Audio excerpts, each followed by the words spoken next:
Hi friends, എല്ലാവർക്കും ബിസ്മി കിച്ചണിലോട്ട് സ്വാഗതം. ഇന്ന് നമ്മൾ ഗോതമ്പ് പൊടിയും നേന്ത്രപ്പഴം വെച്ചിട്ട് നല്ല ടേസ്റ്റിയായ ഒരു ബ്രേക്ക്ഫാസ്റ്റിൻ്റെ റെസിപ്പിയായിട്ടാണ് വന്നിട്ടുള്ളത്. നമുക്ക് പെട്ടെന്ന് തയ്യാറാക്കിയെടുക്കാം. ഈ ഗോതമ്പ് പൊടി നേന്ത്രപ്പഴത്തിൻ്റെ ഒപ്പം വേറെ രണ്ട് ഇൻഗ്രീഡിയൻസ് കൂടി നമ്മൾ ചേർത്ത് കൊടുക്കുന്നുണ്ട്. അപ്പോൾ നമുക്കിതെങ്ങനെയാണ് ഉണ്ടാക്കുന്നതെന്ന് നോക്കാം. ആദ്യം തന്നെ നമുക്ക് ഇതേപോലെ ഒരു വലിയ ബൗളെടുക്കാം. അതിലേക്ക് നമുക്ക് ഒരു കപ്പ് ഗോതമ്പ് പൊടിയാണ് നമ്മൾ എടുത്ത് വെച്ചിട്ടുള്ളത്. ഒരു കപ്പ് ഗോതമ്പ് പൊടി ഇതിലേക്ക് ചേർക്കാം. 250 ml അളവിൽ ഒരു കപ്പ് ഗോതമ്പ് പൊടിയാണ് എടുത്തിട്ടുള്ളത്. ഇതിലേക്ക് ഞാൻ 2 നേന്ത്രപ്പഴം എടുത്തിട്ടുണ്ട് കേട്ടോ. നേന്ത്രപ്പഴമൊക്കെ നമ്മുടെ ടേസ്റ്റിനനുസരിച്ച് കൂട്ടുകയും കുറക്കുകയൊക്കെ ചെയ്ത് കൊടുക്കാം. പിന്നെ നമുക്ക് ഈ പൊടിയിലേക്ക് ആവശ്യമായ ഉപ്പ് ചേർത്ത് കൊടുക്കണം. ഉപ്പ് നമ്മുടെ ടേസ്റ്റിനനുസരിച്ച് ചേർക്കാം. ഞാൻ എപ്പോഴും പറയാറുണ്ട്, ഞങ്ങളിവിടെ കുറച്ച് ഉപ്പ് മാത്രമേ ഉപയോഗിക്കാറുള്ളൂ. അതുകൊണ്ടാണ് കുറച്ച് ഉപ്പ് ചേർത്ത് കൊടുക്കുന്നത്. അപ്പോൾ നമ്മുടെ ടേസ്റ്റിനനുസരിച്ച് ചേർത്ത് കൊടുക്കാം. ഇതൊന്ന് മിക്സ് ചെയ്തെടുക്കാം. ഇതിലേക്ക് നമ്മൾ ചേർത്ത് കൊടുക്കുന്നത് ഇനി ഒരു മുട്ടയാണ്. നമ്മൾ നേന്ത്രപ്പഴം ഗോതമ്പ് പൊടി അല്ലാതെ 2 ഇൻഗ്രീഡിയൻസ് എന്ന് പറഞ്ഞതിൽ ഒന്ന് മുട്ടയാണ്. ഒരു മുട്ട കൂടി ചേർത്തിട്ടുണ്ട്.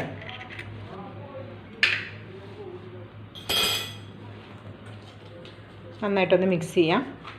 ഇനി ഇതിലേക്ക് നമുക്ക് ആവശ്യത്തിന് വെള്ളം ഒഴിച്ചിട്ട് നല്ല ഒരുപാട് ലൂസ് വേണ്ട, എന്നാൽ പാകത്തെ ഒരു ലൂസിൽ ഇത് കലക്കിയെടുക്കാം. ഇത് കലക്കുന്ന സമയത്ത് കാണിച്ചു തരാം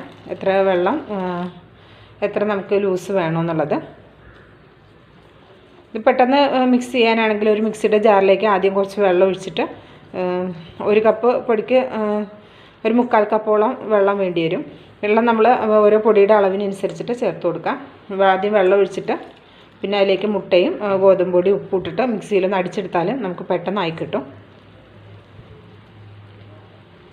വെള്ളത്തൂല പോരാ, കുറച്ചുകൂടി ഒഴിച്ചു കൊടുക്കാം.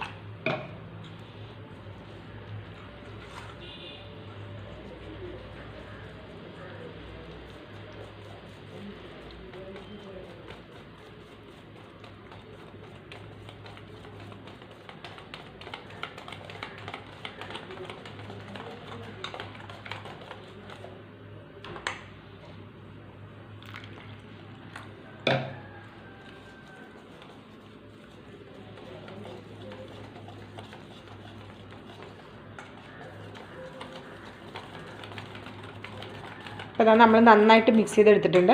എൻ്റെ ഈ പാത്രത്തിൽ 2 കപ്പ് വെള്ളമാണ് കൊള്ളുന്നത്. അപ്പം ഞാൻ 1.25 കപ്പ് വെള്ളമോളം ഒഴിച്ചു കൊടുത്തിട്ടുണ്ട്. ബാക്കി ഇതിലേക്ക് ഒരു 3/4 കപ്പ് വെള്ളം ബാക്കിയുണ്ട്.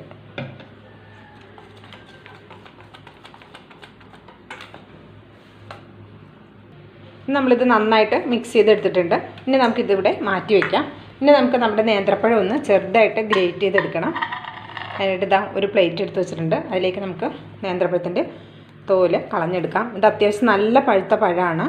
ഇത്രയും പഴുത്ത പഴം ചേർക്കുമ്പോൾ നല്ല ടേസ്റ്റ് ഉണ്ടാവും. ഇനി ഇതിലും കുറച്ച് പഴുപ്പ് കുറഞ്ഞ പഴമാണെങ്കിലും കുഴപ്പമൊന്നുമില്ല. പിന്നെ ഈ നേന്ത്രപ്പഴത്തിൻ്റെ തോല് നമുക്ക് കൈകൊണ്ടോ കത്തികൊണ്ടോ ഒക്കെ കളയാട്ടോ, അതുകൊണ്ട് കുഴപ്പമൊന്നുമില്ല. ഇനി ഈ പഴം ഞാൻ ഇതേപോലെ ഒന്ന് ഗ്രേറ്റ് ചെയ്തിട്ടാണ് എടുക്കുന്നത്. ഇതേപോലെ ഒന്ന് ഗ്രേറ്റ് ചെയ്തെടുക്കാം, അല്ലെങ്കിൽ വളരെ ചെറുതായിട്ട് കട്ട് ചെയ്തെടുത്താലും മതിയാകും. കണ്ടോ, ഇതേപോലെ ഗ്രേറ്റ് ചെയ്തെടുക്കാം. ഇതിപ്പോൾ നമ്മൾ 2 പഴവും ഗ്രേറ്റ് ചെയ്തെടുത്തിട്ടുണ്ട്.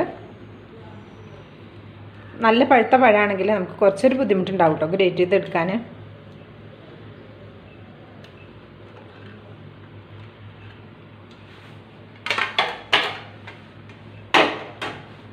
ഇനി നമുക്ക് ഈ പഴം നേരെ നമ്മുടെ ഈ ബാറ്ററിലേക്ക് ചേർത്ത് കൊടുക്കാം.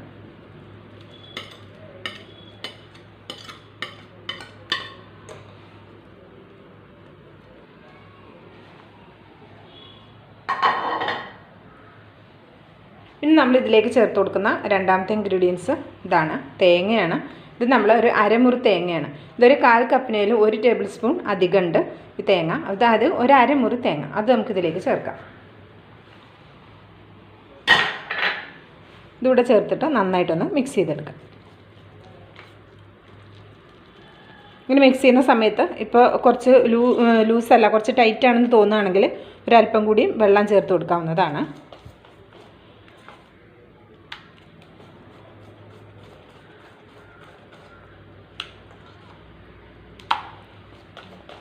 ഇതിലേക്ക് ഒരല്പം കൂടി വെള്ളം ചേർത്ത് കൊടുക്കാം. 2 ടേബിൾ സ്പൂണോളം വെള്ളം ചേർത്താൽ മതിയാകും. നന്നായിട്ടൊന്ന് മിക്സ് ചെയ്തെടുക്കാം.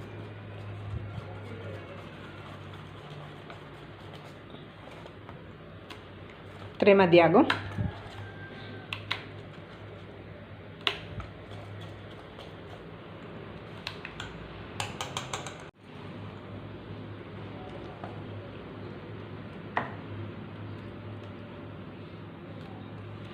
ഇനി നമുക്കൊരു പാൻ അടുപ്പത്ത് വയ്ക്കാം. ഞാനിപ്പോൾ ഇതേപോലൊരു പാൻ അടുപ്പത്ത് വെച്ച് കൊടുത്തിട്ടുണ്ട്. അതിലേക്ക് ഒരല്പം ഓയിൽ നമുക്കൊന്ന് സ്പ്രെഡ് ചെയ്ത് കൊടുക്കാം. നിങ്ങൾക്ക് നെയ്യോ ഓയിലോ ബട്ടറോ ഇതിന് യൂസ് ചെയ്യാവുന്നതാണ്. ഞാനിപ്പോൾ സൺഫ്ലവർ ഓയിലാണ് ഉപയോഗിക്കുന്നത്.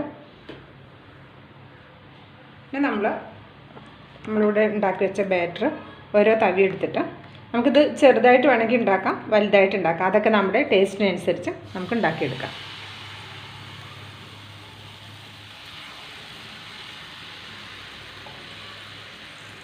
ഇങ്ങനെ പരത്താതെ അങ്ങനെ ഉണ്ടാക്കിയെടുക്കാം, വേണേൽ പരത്തിയിട്ട് അങ്ങനെയും ഉണ്ടാക്കിയെടുക്കാം. അപ്പോൾ ഇതിങ്ങനെ നമ്മൾ ഉണ്ടാക്കുന്ന സമയത്ത് ആദ്യം ഹൈ ഫ്ലെയിമിൽ വെച്ചിട്ട് നമ്മുടെ പാനൊന്ന് ചൂടായതിന് ശേഷം ഒരു മീഡിയം ഫ്ലെയിമിലേക്ക് മാറ്റിയിട്ട് അത് വേവിച്ചെടുത്താൽ മതി കേട്ടോ. ആദ്യം തന്നെ നമ്മൾ വലിയ ഫ്ലെയിമിൽ വെച്ച് കഴിഞ്ഞാൽ പഴമൊക്കെ ചേർത്താലേ പെട്ടെന്ന് അങ്ങോട്ട് കരിഞ്ഞു പോകും.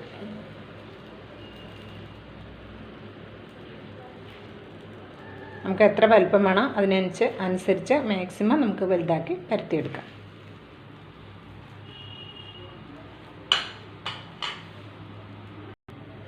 ഇതിപ്പോൾ നമ്മൾ നന്നായിട്ട് ഇതിങ്ങനെ വെന്ത് വരുമ്പോൾ തന്നെ നമ്മൾ ആദ്യം ഒഴിച്ച മാവിൻ്റെ കളറൊക്കെ മാറിയിട്ട് നമുക്ക് സാധാരണ നമ്മൾ ഗോതമ്പ് ദോശയൊക്കെ ഉണ്ടാക്കുമ്പോൾ അറിയാമല്ലോ, അതിൻ്റെ കളറൊക്കെ എന്നിങ്ങനെ മാറി വരുന്ന സമയത്ത് നമുക്ക് അടിഭാഗം വെന്തെന്ന് മനസ്സിലാക്കാം. അപ്പോൾ നമുക്കിതിൻ്റെ മുകളിലേക്ക് ഒരല്പം സൺഫ്ലവർ ഓയിൽ നമ്മളിതിൽ ഇതേപോലെ ഒന്ന് ചുറ്റിച്ചു കൊടുക്കാം.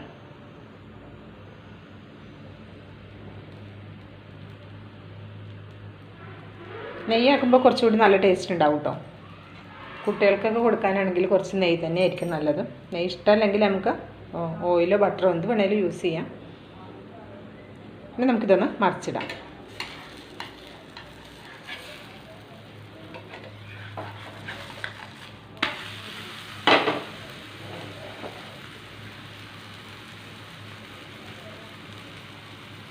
ഇത് ഇങ്ങനെ ഇതുണ്ടോ, ഇത് വെന്ത് വരുമ്പോൾ തന്നെ നല്ലൊരു അടിപൊളി മണമൊക്കെ വരുന്നുണ്ട് കേട്ടോ. ഒരു പ്രാവശ്യം ഇങ്ങനെയൊന്ന് ട്രൈ ചെയ്ത് നോക്കൊണ്ടു. ചിലരെങ്കിലും ഇങ്ങനെ ഉണ്ടാക്കി നോക്കുന്നുണ്ടാവും. നല്ല ടേസ്റ്റിയാണ്. നമുക്ക് സമയമില്ലാത്ത സമയത്തൊക്കെ രാവിലെയൊക്കെ ആണെങ്കിൽ ബ്രേക്ക്ഫാസ്റ്റിനൊക്കെ അറിയൊന്നും ഉണ്ടാക്കണ്ടെങ്കിൽ, ഉണ്ടാക്കാൻ തോന്നുന്നില്ലെങ്കിലൊക്കെ നമുക്ക് ഇങ്ങനെ പെട്ടെന്ന് ഉണ്ടാക്കിയെടുക്കാം. അതുപോലെ സ്കൂളിൽ വരുന്ന കുട്ടികൾക്ക് കഴിക്കാനാണെങ്കിലും ഒരു ചായ മാത്രം മതി. ഇങ്ങനെ ഒന്ന് ഉണ്ടാക്കി കൊടുത്തു കഴിഞ്ഞാൽ മുട്ടയുമായി പഴവുമായി ഒക്കെയായി നല്ല ടേസ്റ്റിയാണ്, ഹെൽത്തിയാണ്.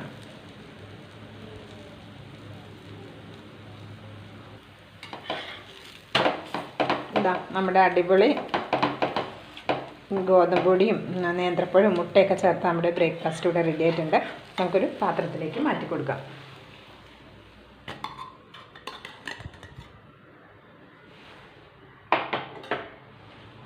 ബാക്കിയുള്ളതും നമുക്ക് ഇതേപോലെ തന്നെ ചുട്ടെടുക്കാം. ഓരോ പ്രാവശ്യം നമ്മൾ ഒഴിക്കുമ്പോഴും നന്നായിട്ടൊന്ന് ഇളക്കിയതിന് ശേഷം ഒഴിച്ചു കൊടുക്കാം. നമുക്ക് ഈ മാവിൻ്റെ ലൂസ് വേണമെങ്കിൽ ഇനിയും കൂട്ടാം കേട്ടോ. കുറച്ചുകൂടി നല്ല നേരിയതായിട്ട് വേണമെങ്കിൽ അങ്ങനെയും നമുക്കിത് പരത്തിയെടുക്കാൻ പറ്റും.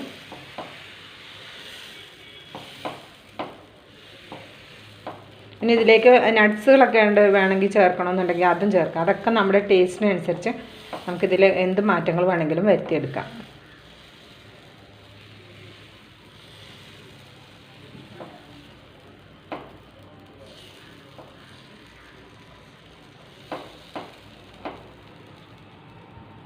അപ്പോൾ ഇതാ നമ്മൾ മുഴുവനും ഇവിടെ ചുട്ടെടുത്തിട്ടുണ്ട്.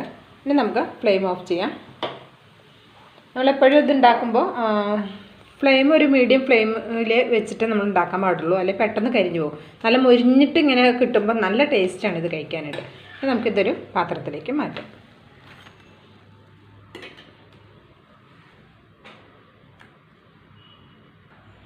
അപ്പം നമ്മുടെ ഗോതമ്പ് പൊടിയും നേന്ത്രപ്പഴമൊക്കെ വെച്ചിട്ട് നമ്മളിവിടെ തയ്യാറാക്കിയ നമ്മുടെ ബ്രേക്ക്ഫാസ്റ്റ് ഇവിടെ റെഡി ആയിട്ടുണ്ട്. അപ്പോൾ സമയമില്ലാത്ത സമയത്തൊക്കെ നമുക്ക് പെട്ടെന്ന് ഉണ്ടാക്കിയെടുക്കാൻ പറ്റിയ നല്ല ടേസ്റ്റി ആയൊരു ബ്രേക്ക്ഫാസ്റ്റ് ഐറ്റമാണിത്. അപ്പോൾ ഇഷ്ടമായിട്ടുണ്ടെങ്കിൽ തീർച്ചയായും ഇതേപോലെ ഒന്ന് ട്രൈ ചെയ്ത് നോക്കുക. ട്രൈ ചെയ്ത് നോക്കി ഇഷ്ടമായിട്ടുണ്ടെങ്കിൽ ഫീഡ്ബാക്ക് അറിയിക്കാൻ മറക്കരുത്.